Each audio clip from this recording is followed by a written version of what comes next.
வேதம் வாசிப்போம். தினமொரு அதிகாரம். புதிய ஏற்பாடு. மத்தேயு எழுதின சுவிசேஷம் அதிகாரம் 7. நீங்கள் குற்றவாளிகள் என்று தீர்க்கப்படாதபடிக்கு மற்றவர்களை குற்றவாளிகள் என்று தீர்க்காதிருங்கள். ஏனெனில் நீங்கள் மற்றவர்களை தீர்க்கிற தீர்ப்பின்படியே நீங்களும் தீர்க்கப்படுவீர்கள். நீங்கள் மற்றவர்களுக்கு அளக்கிற அளவின்படியே உங்களுக்கும் அளக்கப்படும். நீ உன் கண்ணிலிருக்கிற உத்தரத்தை உணராமல் உன் சகோதரன் கண்ணிலிருக்கிற துரும்பை பார்க்கிறதென்ன?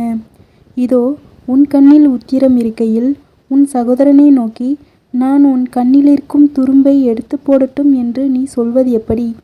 மாயக்காரனே, முன்பு உன் கண்ணிலிருக்கிற உத்திரத்தை எடுத்துப் போடு. பின்பு உன் சகோதரன் கண்ணில் இருக்கிற துரும்பை எடுத்துப் போட வகை பார்ப்பாய்.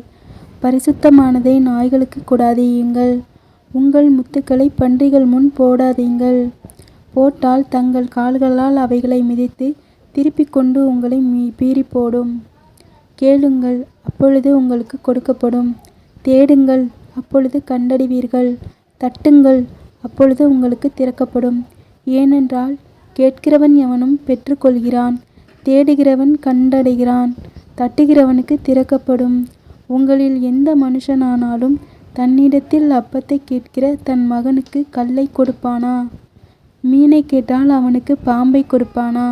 ஆகையால் பொல்லாதவர்களாகிய நீங்கள் உங்கள் பிள்ளைகளுக்கு நல்ல ஈவுகளை கொடுக்க அறிந்திருக்கும் போது பரலோகத்தில் இருக்கிற உங்கள் பிதா தம்மிடத்தில் வேண்டிக் கொள்கிறவர்களுக்கு நன்மையானவைகளை கொடுப்பது அதிக நிச்சயமல்லவா? ஆதலால் மனுஷர் உங்களுக்கு எவைகளை செய்ய விரும்புகிறீர்களோ அவைகளை நீங்களும் அவருக்கு